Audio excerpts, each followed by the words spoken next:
Hi, I'm Dan, and if you're new to homebrewing, so am I. Welcome to My Adventures in Homebrewing. Hey everybody, and thanks a lot for coming out this week and one more time around the sun and a beer or two along the way. My name's Dan, and this week I'm going to say thank you to me for being on the show last week because I was getting us caught up on all the things and mishaps that have happened along the way, and believe it or not, they're still happening. So that's kind of par for the course in my life. But this week we're really fortunate. We have someone who is a bit of at least I think he is a bit of a YouTube legend. We have Martin Keen from the Homebrew Challenge on the show this week. If you haven't checked out his channel, please do. Homebrew Challenge. There's one video, honestly, it absolutely floored me, and I think you really do need to check it out. It's the one he did 99 beers in 99 weeks. It is a feat that only few people, I believe, have tried, and I think Martin is maybe the only guy who's actually succeeded in doing it. So hang tight, stay tuned, and we'll see you guys in 2 secs after a quick word from the sponsor. Hey, it's Dan here one more time, and I'm happy to say that we are now, or should I say my podcast is now sponsored by Escarpment Laboratories. Yeast production for the fermentation of the exceptional craft beer. Whether your kit is on the stovetop or in a commercial brew house, wholesale yeast and quality control for the profitable pro brewer. Community engagement and education for the discerning home brewery. If you are a craft brewer and you love using quality yeast, then you really do need to check out Escarpment Laboratories.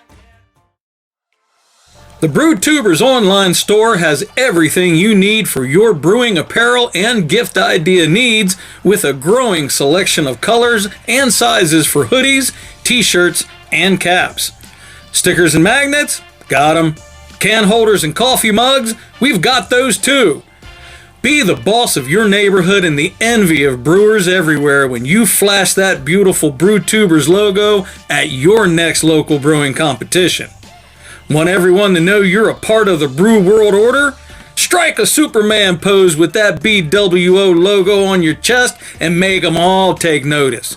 And if you haven't already, get over to our website at www.brewtubers.com and become a member. Then, just mosey yourself over to that BrewTuber store tab, click on it, and open the door to show the world you are a proud BrewTuber. Brew, record, post, repeat. And we're back, guys. So again, thanks a lot for coming out this week. Greatly appreciate it. And this week, we're very fortunate we have Martin Keen from the Homebrew Challenge with us. Martin, how are you, sir? Well, Dan, thank you very much for having me on. I'm about to be doing very good. I've got myself a pint of Scottish beer for our conversation. Nice. I have a dark German lager. So nice. that's slosh it. Cheers. Yeah. So thanks a lot for doing this. Greatly appreciate it. I have been learning a lot from the videos that you've done, and I've gotten a lot of entertainment out of the videos that you've done. Some of the ones I actually got a kind of a chuckle out of is one when your wife asked you to make her a beer, and it was that cherry porter stout thing. Cherry chocolate nitro porter. Yeah. Yeah, that was, I got a chuckle out of that because, like, how? Yeah, it was a laundry list of stuff, which was kind of perfect because then I got to try to come up with a recipe that would meet all the requirements. And actually, that's been kind of a yearly thing. The year before, it was some kind of peanut butter monstrosity. So yeah, she keeps me on my toes with some of these beer styles, and that one actually, it kind of really worked out. Like, Nice. It was an English porter base, and then it did have a milk chocolatey kind of aroma through the cacao nibs. Okay. And serving it on nitro gave it a bit of a creamy feel. That was a really popular one. The only problem with it was I brewed a 3-gallon batch, which is generally the batch size I brew. Right. And she was very stingy as to who got any, including myself. So I think I had maybe 2 pours of that beer. See, I'm fortunate. I am the only beer drinker in my house, and only time I have to share is when I want to share. So I'm fortunate that way. Yeah. So personally, for me, generally the problem is too much beer, not enough people to drink it. I've been brewing quite frequently, and there's just Yeah, that's a it's constant issue. that's usually the problem. So before we get going too far, and I tell you about the monstrosity I'm going to try and make, let's hear a little bit about yourself.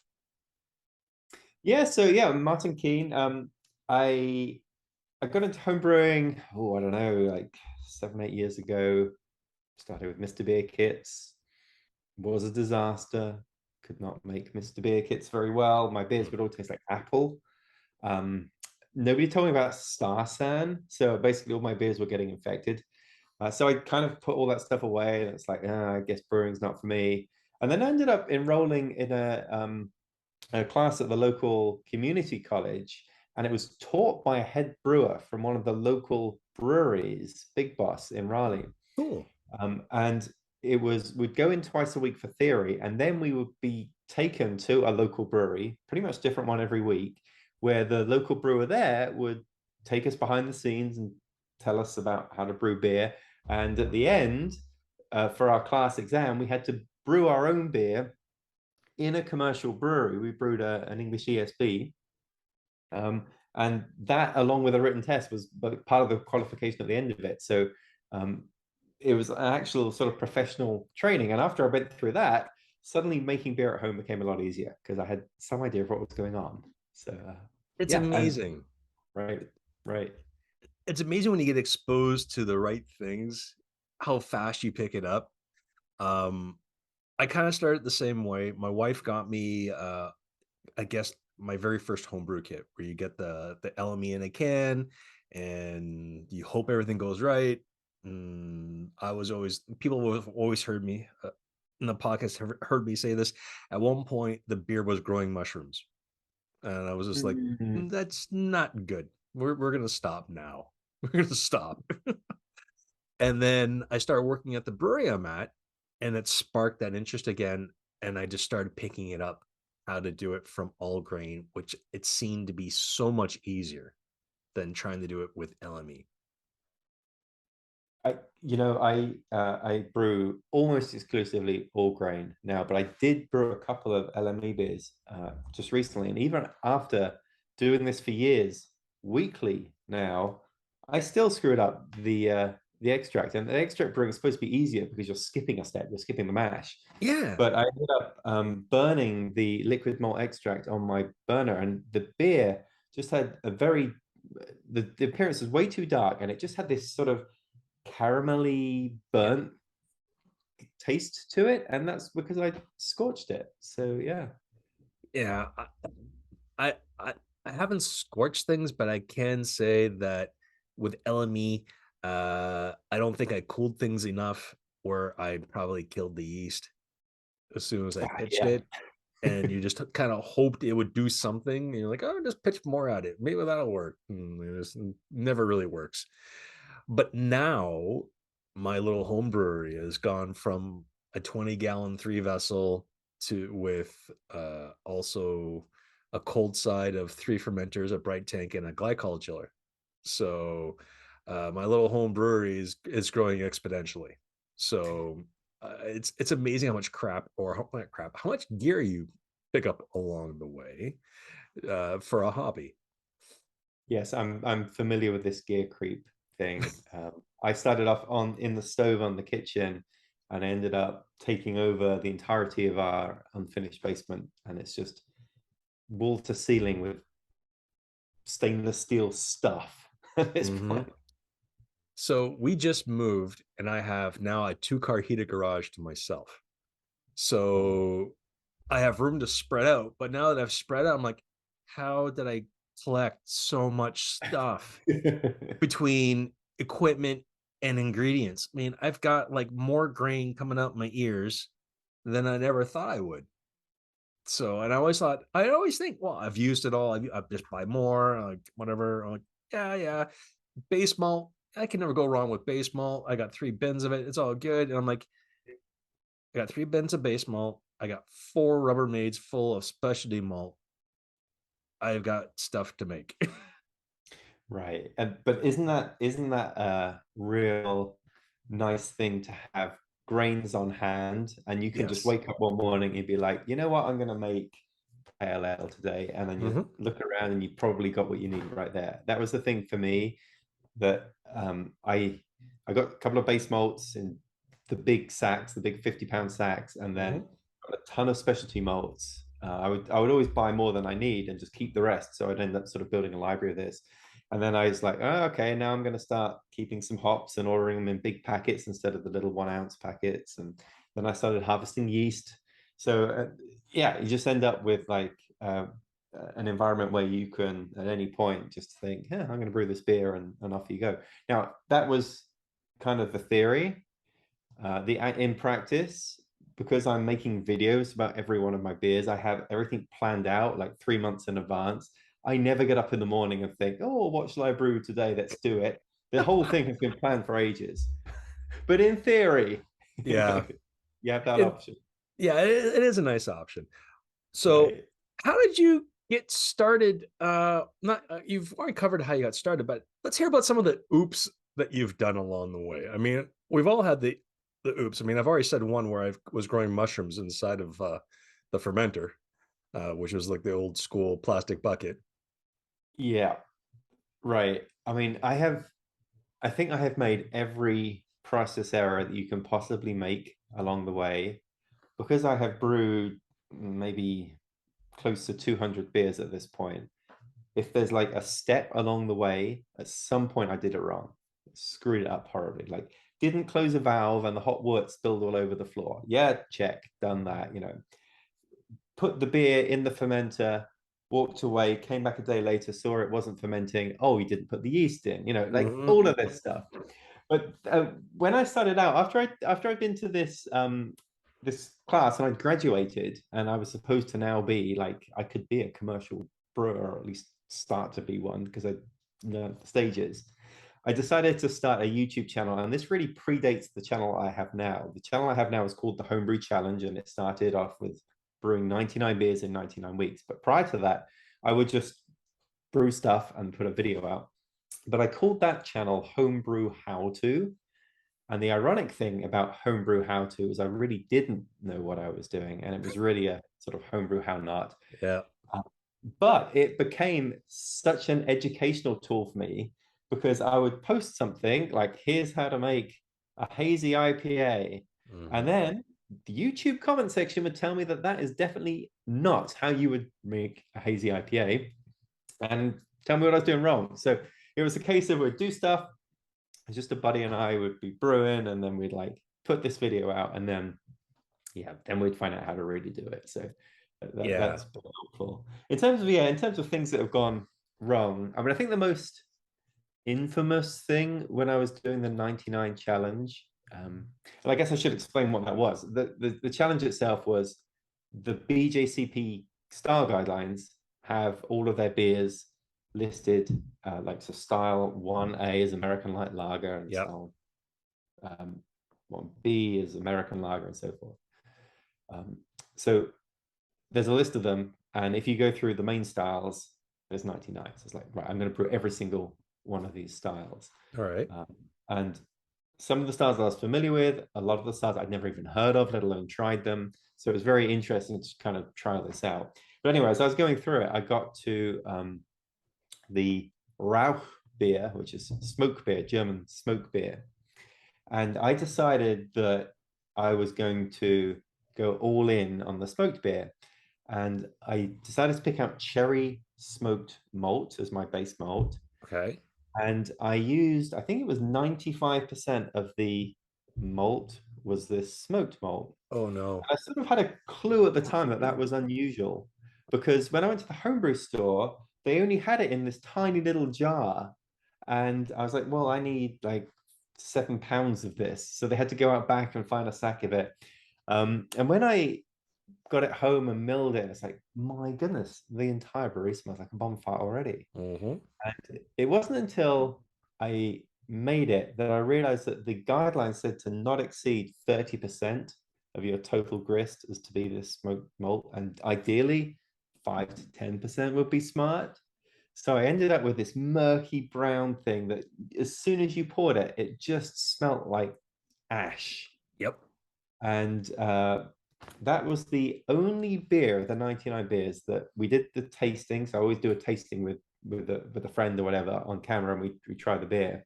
We did the tasting, and we're like, that's it. Get the keg, Dump dumped it. it.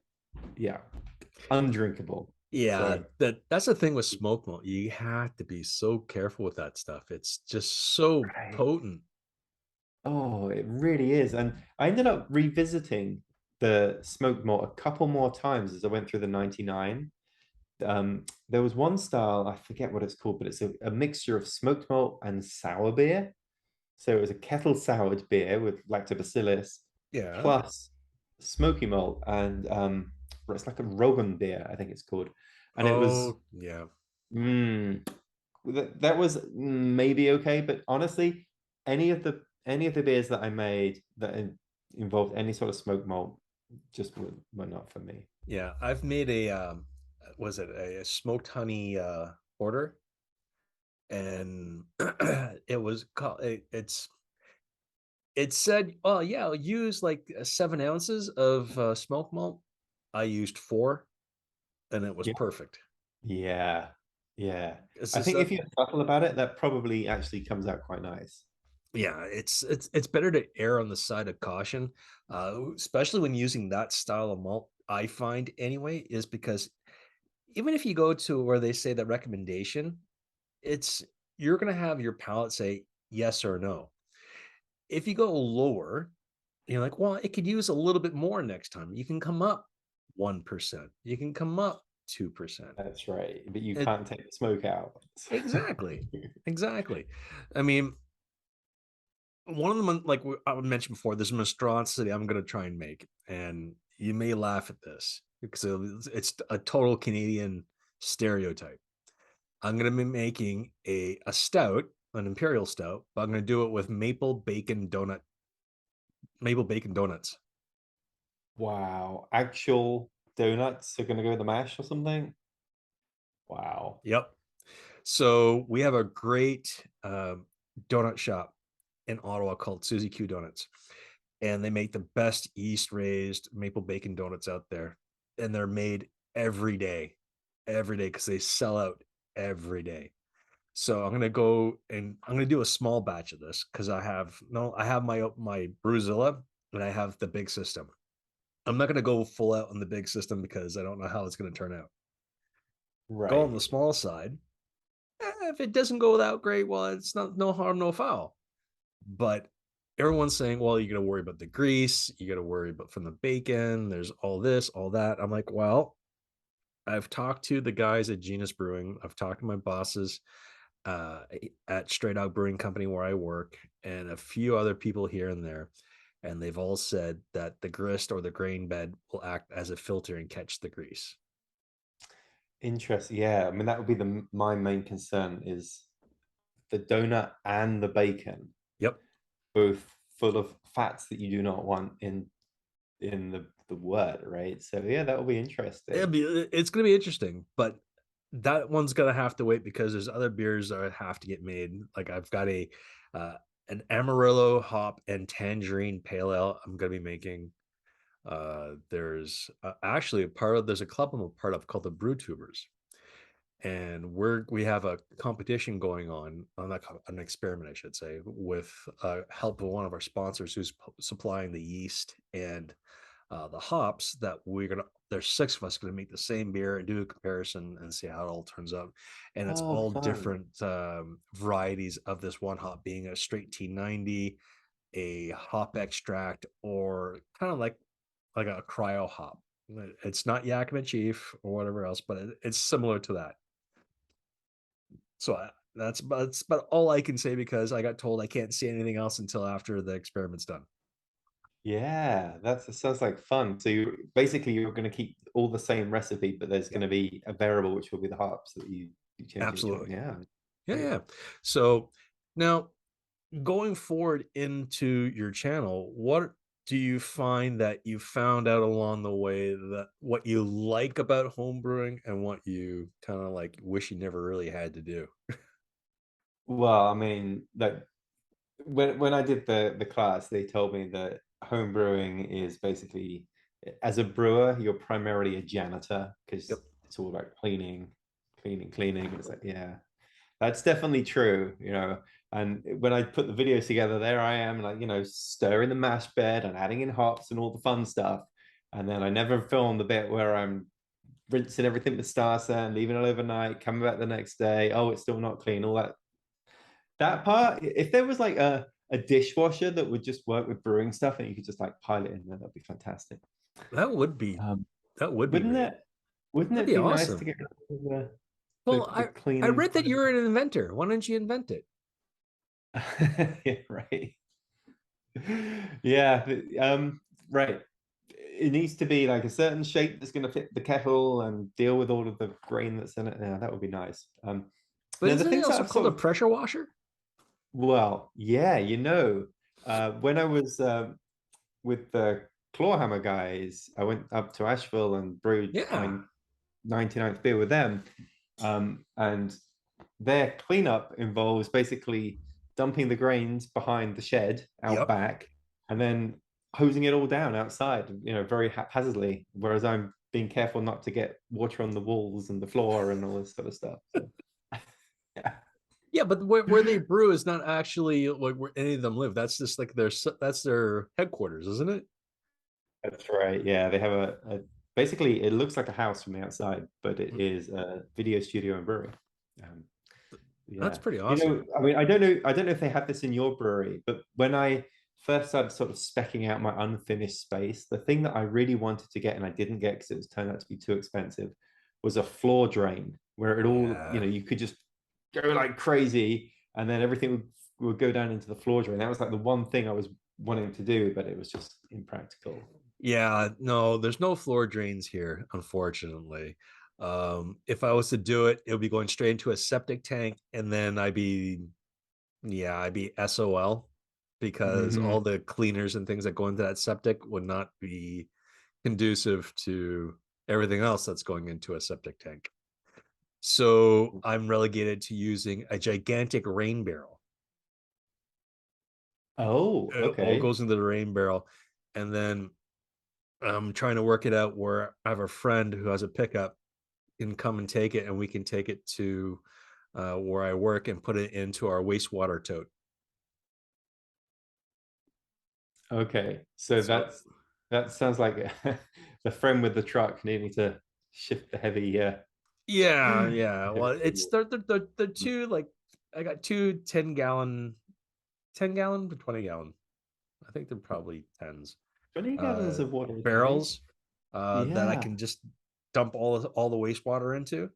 Yeah. I mean, I live out. I have an acre and a half property, so if I really wanted to be not environmentally friendly, I could go in behind my house and just dump it all. But I don't have it in me to Mm. do that because you've got like caustic cleaner, you've got star sand, and that's not necessarily Right. great for the environment. Right. So, but it's all good. So, what do you have up and coming for new adventures for your channel, or is there anything you can say or can't say? There's stuff going on, but I don't know how much I can really talk about.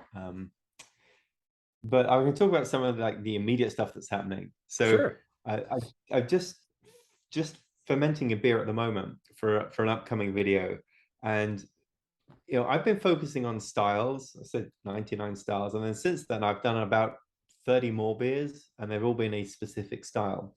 This is going to be the first time that I've brewed a beer and I don't know what it's supposed to be because I was clearing out the brewery and I found in the fridge a mason jar that had uh, basically a bit of yeast in it, like a yeast starter. You know, so Right. what I used to do quite a lot was I would overbuild yeast starters. So I'd use a bigger flask than I needed for my actual beer.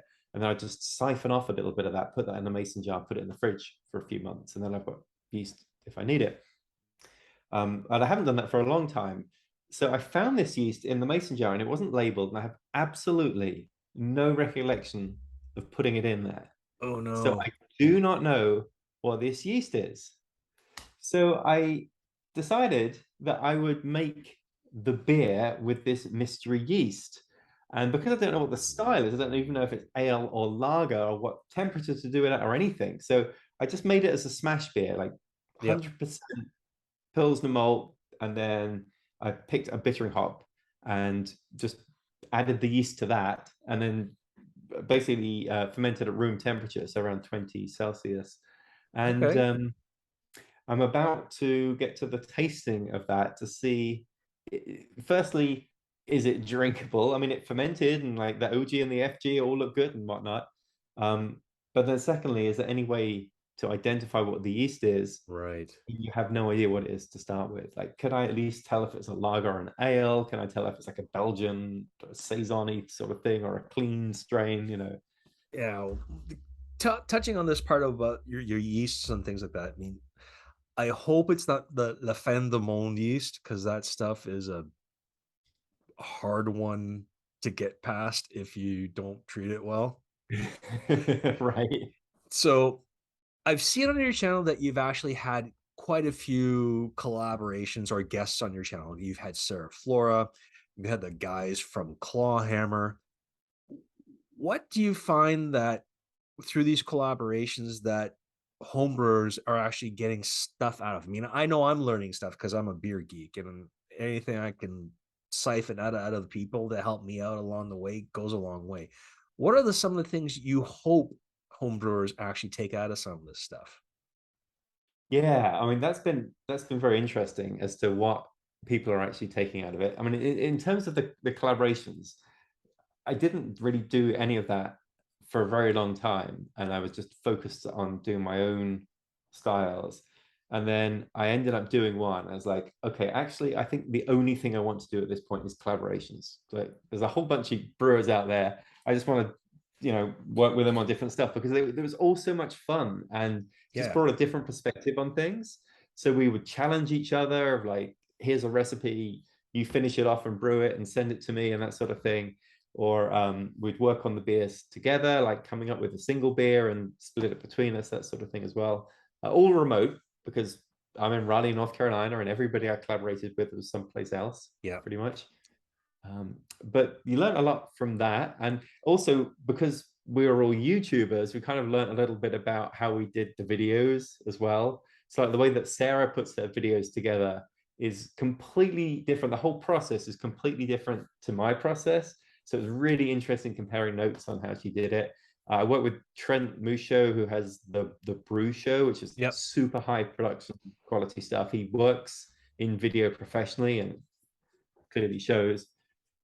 So we'd be like geeking out on all sorts of the Yeah, that's my production side favorite of of all the things. fun stuff to work with.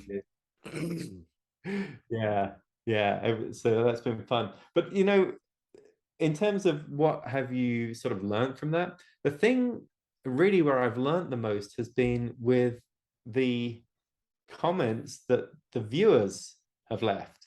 So if I'll make a video and maybe I'm comparing two things or I don't know, whatever. I did a video where I compared a $900 stainless steel conical fermenter with a $20 PET plastic fermenter, brewed the same beer, and then did a taste test. Could we tell the difference? That sort of thing. Well, thought I'd done a really smart experiment for that. And then the video goes out and people are like, you didn't think about this, you didn't think about that. What about temperature control and all this sort of thing? Mm-hmm. I've learned so much from the comments from these videos of people just coming up with ideas. And sometimes it's just, it's YouTube. You got to expect that not everyone's going to be nice. And sometimes people just want to be snarky or Yeah. sort of, try to boast about how much they know, that sort of thing. But in general, that hasn't been the case. A lot of it really is sort of genuinely like, did you consider this? Or I did something like this too, and I made this change. Or one of my favorite ones is where people will take the recipes that I've made, I've designed, brew it themselves, and then let me know what they thought of it, and suggest, did you consider a bit more pale chocolate mold in this recipe, that sort of thing. So that's Yeah. really what I've been able to learn the most through this. Yeah, I've been trying to learn as much as I can from not only from you guys, be it Sarah, or be it the guys at Clawhammer, Yeah. the guys at the Homebrew Happy Hour. Have you talked with those guys yet down in I haven't, Texas? no. Okay, you're gonna want to try and talk. They're a hoot between, because they run the, was it Keg Connections, Hmm. and Josh, Todd, and James are phenomenal guys to talk with. And Josh is easy to pick on, but that's neither here nor there. But I've learned like things about Herms coils. I've learned about how to properly use a three vessel system. I've learned when I was looking at getting back into it, I deep dived into YouTube about all in one systems, which is how I wound up with the Kegland Brewzilla, which is my second one, because I killed my Robo Brew after putting it through its paces. I don't know how many times in a week, and I fried the circuit board. Oh, So wow. That so takes some doing. Oh yeah, oh yeah, oh yeah. So, I mean, I find that it's nice because it almost feels like you're dealing with the people that you see on the screen, and they're sharing their secrets with you on how they make things work. And I find it, at least in the the brewing community, we're all there to help each other out. We're all there to share what we know. We're not there to talk down to anybody. I mean, don't get me wrong, there are people out there that are going to be like, oh, I know more than you, I know this, I know that, you don't know what you're talking about. But those are usually the people I tune out, and I go and deal with people like yourself and Sarah, and the guys at Clawhammer, and wherever, or even Short Circuit Brewers with Brian down Yeah, in Brian, right. Brian's awesome.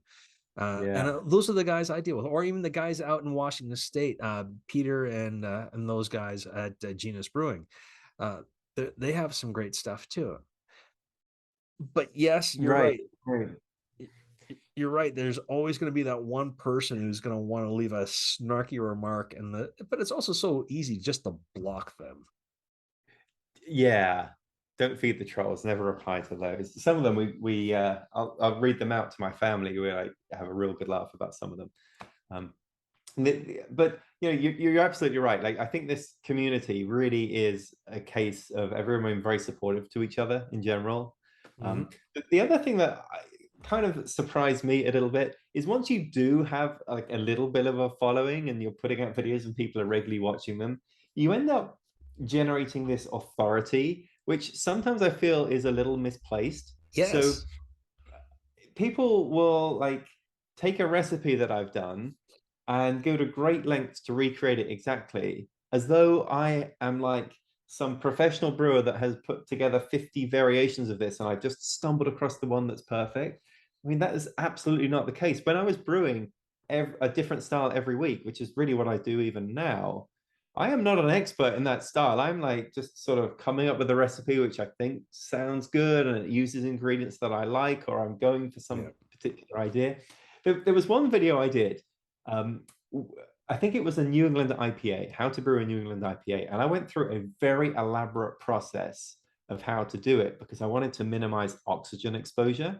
Yep. And I used a Firmzilla, so it was nice closed transfer. Yep. But the problem is I needed to add hops, dry hops, twice during the fermentation, and I didn't want to expose the work to oxygen at any point. Right. So to do that, I ended up jerry rigging this Firmzilla so that I could. There's a sort of a collection pouch at the bottom, which is really for Yep. collecting yeast. But I filled Yep. that Yep. with hops, and then I flushed that with CO2, and then I dropped all the work down. So that got me the first hop addition. And then for the second one, I had hung up inside of the Firmzilla a little brew bag that had the second hops in it, hanging by a magnet. And then when it was time for that, I would pull the magnet away, and then that would drop into the beer.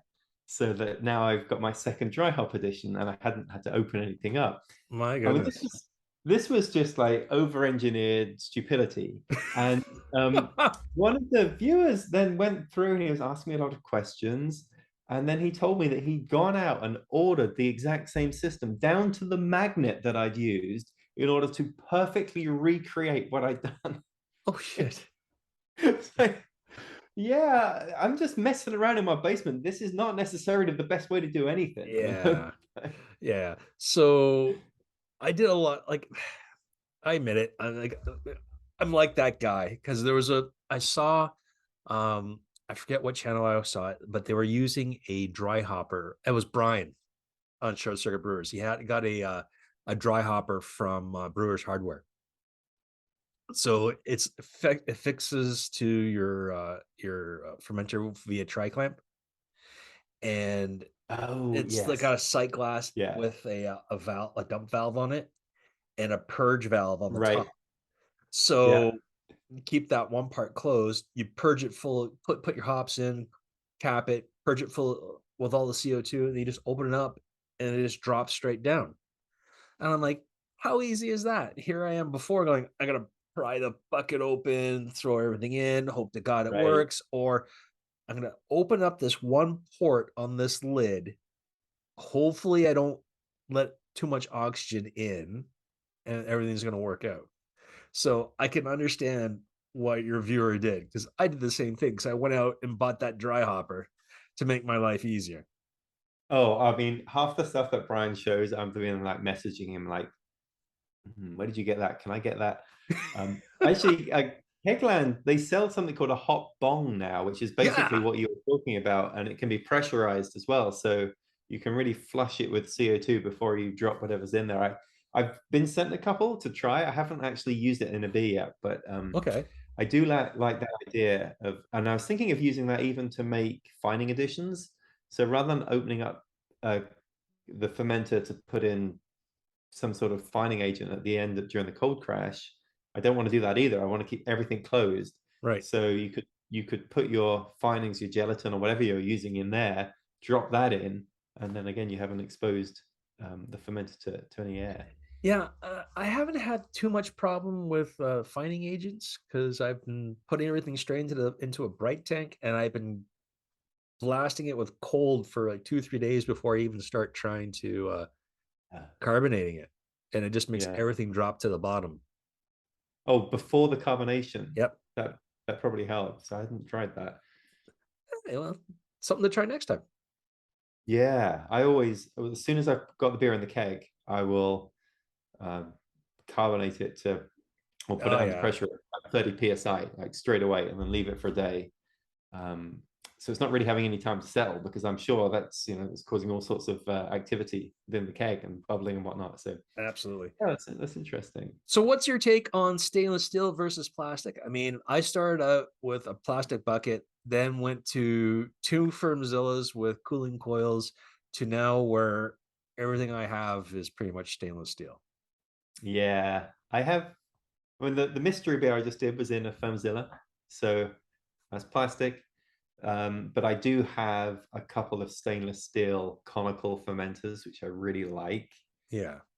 Um, I don't know. When I did that experiment of the $900 stainless steel versus the $20 PET fermenter, there were a lot of differences in how those two beers were treated because one was temperature controlled with glycol and the other was just like left on the side, which has Yeah. probably made a big difference. But when we tasted the beers, I was kind of expecting one to taste better than the other because it had been in this expensive fermenter and I couldn't tell any difference. So it does make me kind of wonder, would I have been fine going back to the old PET carboys, which is how I started, and then siphoning stuff in and out of there? Mhm. But I do like the stainless steel fermenters because you can do things like pressurize them Yeah. for close transfers and so forth. But then with the Firmzillas, you can do that as well on their plastic. So Yeah. in I mean, terms of like bling appeal, the stainless steel stuff looks awesome. it looks But cool. Yeah, it's got the cool right, factor. right, it's got the cool factor and it looks professional. It looks like what you see in like breweries like you work in. But I don't know how much of a difference that really makes. Yeah. I mean, I love my Firmzillas. I still have them. The only downside to them, and they've just recently changed it, is where that collection jar is. It's got that funky reverse thread on it. Oh, yeah, that was And I terrible. absolutely hate it. Now they've changed that, I believe Yes. now to a tri clamp. That's right. Yeah. which And makes life so much easier. I've just cleaned it out. So I just made this mystery beer and I just had to clean that thing out. And yeah, you undo the tri-clamp and then you can just rinse it all out. And there's no problems like there were before with that collection jar and everything getting stuck there and not being able to Yeah. clean it. So I mean, I have like I guess yeah, it's a cake washer. It like the Mark II, Mark III cake the washer. Mark II, yeah, Yeah. yeah, And I would use that to clean out the Fermzilla. I'd give it a good like dump out first, then over top, and I would just hold it, move it around, and make sure everything was getting a good blast of water. But I always found there was no really true form to make sure there weren't any scratches on the inside, because every now and then you get your hand in there, or you move it in the sink, you get scratched. Um, that's kind of why I like the CIPs uh, for the stainless steel. You just drop them in, hook up like either a Riptide or yeah, whatever pump that you have, that or a chugger pump, and you just let it do its thing. I mean, I find yeah, those work better. yeah. I think once you start doing stuff over and over again, like you say, the scratching on the plastic, just the general durability, the stainless steel stuff's going to last forever. I feel like, you know, I put 100 batches through one of my fermenters, still looks great. You know, Mhm. bit of barkeeper's friend, it looks good as new. So um, I haven't done much of the clean in place though. I do have one of the clean in place balls, so that you can spray it all around, Yeah. and then I just manually rinse that thing out, fill it back up with warm PBW, let it soak overnight, and I don't know. I'm probably making more work for myself. What I usually do is like I'll get everything all cleaned out, and when it comes time to clean the fermenter, I'll have boiling, not boiling, but really hot water going, the proper amount of PBW, Yeah. and then I'll just hook the pumps up and let it do its thing. And once that's done, I'll if I have another fermenter that needs to be cleaned, I'll transfer it over into the next fermenter and let it do its thing, and then it gets dumped into the wastewater barrel, and then they both get hit with Star San. When you do the star scent, is that the clean in place thing as well, or are you? Yeah. Yeah, you So don't you need that take much. clean in place water with PBW, dump that out, clean in place again with star Yep. scent water. And then I just purge them out with CO2, and they're ready to roll. I need to try that. Anything that's going to reduce the cleaning is Absolutely. good. I Yeah. mean, don't get me wrong. I don't mind cleaning the stuff, but anything to make my life easier in the cleaning process, hell yes. Oh yes, I couldn't agree more. You know, that's kind of been a theme actually with me is what because I've been brewing so much, and sometimes not even because I wanted to, but because I had a schedule to meet, a challenge to succeed with, and all that stuff. I've just got obsessed with like optimizing the process and how can my brew days be shorter? Because when I started out, I had a Blickman Brew Easy system. I don't know if you're familiar with that, but Oh it's yeah, I basically know two those. kettles stacked onto each other. Yeah. Half the water is in each of the kettles, and it Yep. circulates between them. Yep. Yep. So um, that was a bit of a difficult one to get like honed in, and it was also very big. It was for 10-gallon batches, so they were two 20-gallon Yep. things. So a brew day would be like 5-6 hours from that.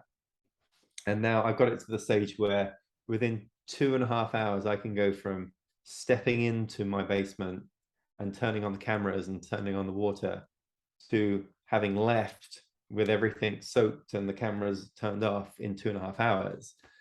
So that sort of, I've learned how to optimize things. But along the way, I'm like, well, you know, how could I go even more? So, for example, the last, I don't know, 50 beers I've done, I have only boiled for 30 minutes, lager Really? or ale, regardless, 30-minute boils. And then I just adjust the hop additions accordingly. So if you're not boiling for 60 minutes and you're adding in a bittering hop at 60 minutes, you're going to need to add more of that hop in if you're adding Yeah. it at 30 minutes to get the same same level of IBUs at the end, of course. But just that's easy in beer calculating software. But I have noticed no drop in quality, and I spoke to a few other people but also kind of swear by 30-minute boils. And what a time saver. That's instant 30 minutes off the Huh. time right there. I never Um, thought about that for 30-minute bowls. I mean, the lowest I've ever done was for a Berliner, where it was only 15 minutes. yeah, right. You're just basically sanitizing Yeah, pasteurizing everything, aren't you? that's all it is. It's Yeah, just making it able to put the yeast in without killing it. right. So, Um, all right. yeah, but no, I mean, people have some sort of you might think, well, I'm going to have issues with maybe DMS with Pilsen malt, Yeah. but not, at least to my taste and my taster's taste, we haven't noticed that being an issue at all. And the hop utilization does seem to work pretty well if you follow along the brewing software, that sort Yeah. of getting more or less the same level of bitterness. Now, I've not tried a 60-minute and a 30 minutes kind of side by side. That would be kind of interesting with the same recipe, but in general, 30 minutes has been great. And then that got me thinking, right, how long do I need to be mashing for? Do I need to be mashing for an hour? Because that seems like an awfully convenient round number, like with the 60-minute boil. Is there any like need to Science do that? behind it. Yeah. Right. What's the science behind that? So with that one, you can actually check along the way by just taking a gravity reading, and you can Yeah. see, is it still converting anything? And what I seem to find is that most of the conversion does happen within the first 20 minutes or so. And then after that, you get a little bit more as you go through, but it slows down quite a lot. So if you are in a hurry and you just want to do a 30-minute mash, if you just calculate your recipe saying that you're going to get a few percent less efficiency and then build your recipe based upon that, Huh. then you can get away with a much shorter mash time. And in fact, Kyle from Clawhammer Supply, he put out a video recently where he measured his mash every 10 minutes to see what the conversion level was. And yeah, after about 20-25 minutes, he was almost where he was expecting to be. And the rest of the Actually, I time, think I he was saw that one. improving it. It was like, Yeah, okay. yeah. All right. So, what kind of beers do you normally gravitate towards for yourself personally to make? Yeah. So the styles that I really enjoy, well, Yeah. British style. I've got a Scottish beer here, although I sort of like English bitters and a lot of the stuff you get on cask. I don't have any way to do cask at home, but when I go to England, I mean, I live in America now, but I'm originally from England. I'll always get something on I cask. would not have Uh, guessed that. yeah. I also really like Belgian Okay. beers. I would say my favorite style is Belgian triple. The first beer I ever made was a pale ale that was drinkable, and the second one was a triple. I was like, I have to try and do a triple now Yeah. because I just love that style, and I really like the sort of the Belgian esters you get from that sort of style of beer.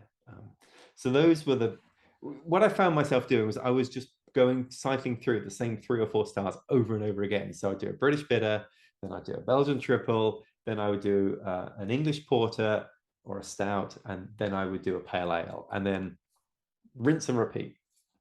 And that's when I had my eyes open that there were actually 99 of these different beer types, and All right. maybe try some different ones.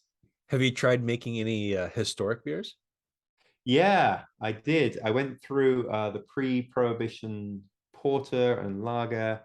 Um, those were part of the BJCP guidelines. I did a Yeah. Sati. I don't know if that's historic or just weird, but I did one of those. Um, So yeah.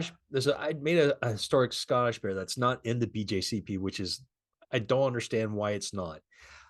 It's spelled Froach, Hmm. and there's no hops in it. It's all done with heather tips. Oh, heather tip. Okay, that sounds a bit like Sati. Sati was juniper berries and Yeah. branches. So, This okay. was freaking awesome. I blew coworkers away with this. And they're like, oh, this is great. What hops? There are no hops. Dan, it's bitter. There's hops in this. I'm telling you right now, there are no hops in this beer. That's crazy. So, did you boil that beer? The Sati that I did was a no boil beer that you No, I literally, boiled it. put the branches in and then hope for the best. Yeah, so I got the heather tips from a local homebrew store. Uh, and then in order to do it In without, Canada, in yep, Canada, they had heather tips from Scotland. yep. Wow. So the recipe I was looking at said, well, you can use Amarillo or whatever. I'm like, scrap that. We're going to go as true to Yeah. form as possible. So I tripled up on the heather tips to make sure I compensated for not having any hops. And it worked so well. So well. So, like, if you go into Beersmith or whatever, can you put in heather tips and it will tell you how many IBUs that's going to generate? Uh maybe if you like, I use Brewer's Friend because that's Mhm. I've found that's for me the easiest one to use. Beersmith is like, yeah, Mr. Brad is he's a great guy, but it just makes my brain bleed trying to use that software. I mean, I like things that are like soldier proof. Like I'm used to making things go boom and breaking them. I'm not trying to make anything else break down the line.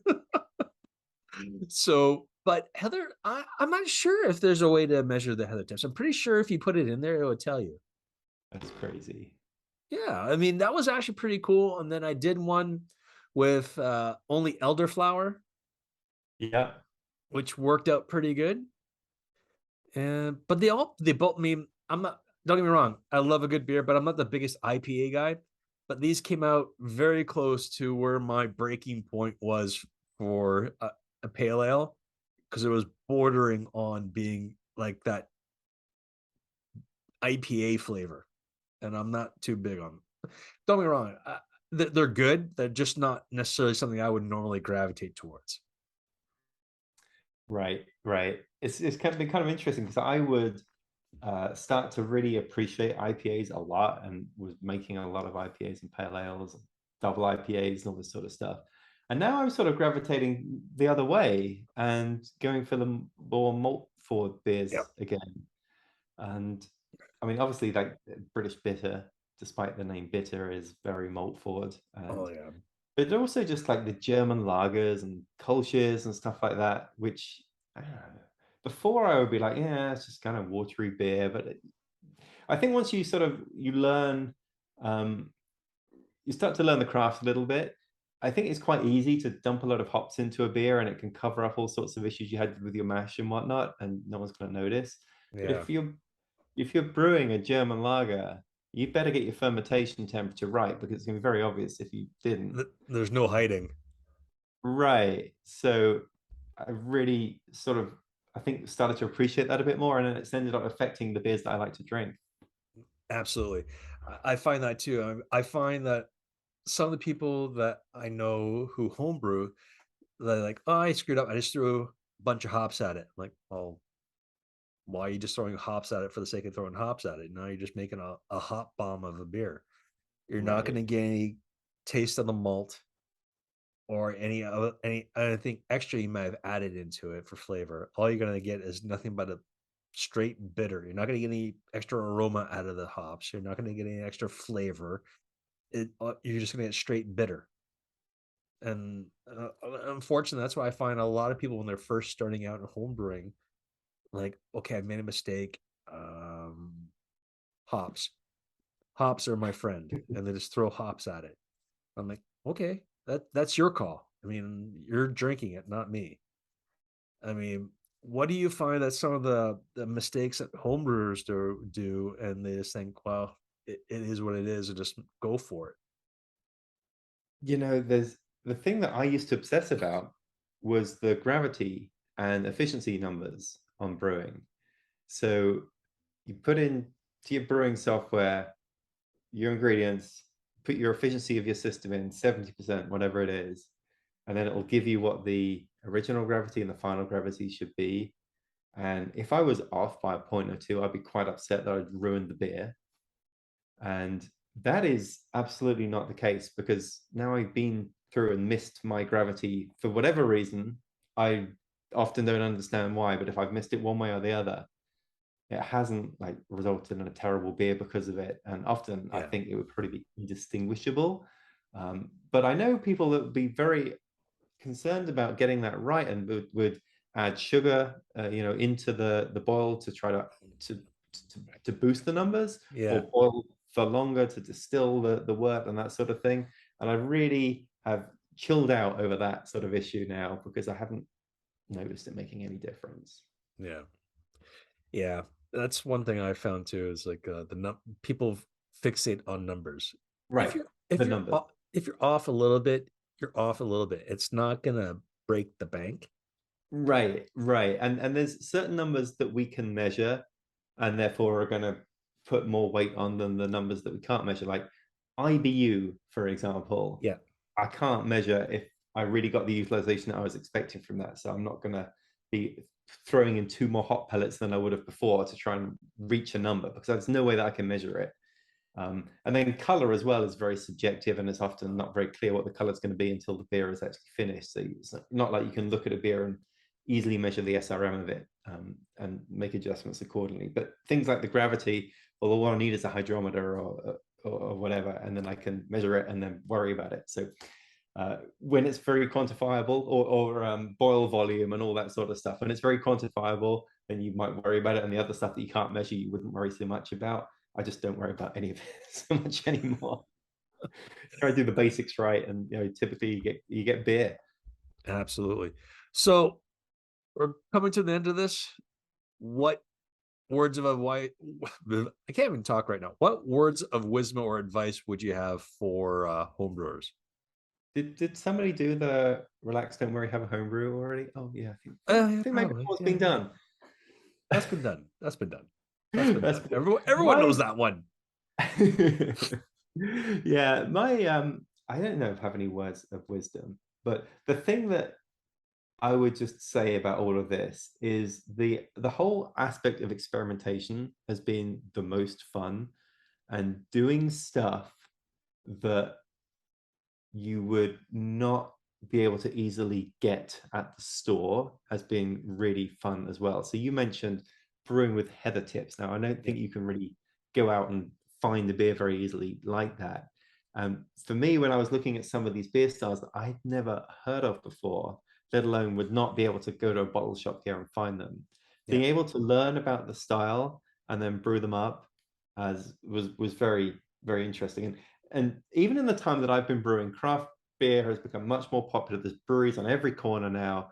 There are places where you can buy craft beer so much more than you could a few years ago. But even with that availability, as a home brewer, there's stuff you can do that would be very difficult to find commercially. And that's the thing that attracts me to home brewing, is just being able to try some of these crazy things and these crazy styles and really get an appreciation for what they're like. I could not agree more. Martin, thank you so much for being on the podcast today. Greatly appreciate it. And I look forward to your next video that's coming out soon, I hope. Yeah, there's a new video every 2 weeks. Yeah, and I really appreciate you having me on. Thank you very much. Thanks a lot, Martin. So, guys, I'm Dan. He's Martin. And thanks a lot for coming out for the ride and a beer or two along the way. And we'll see you on the other side.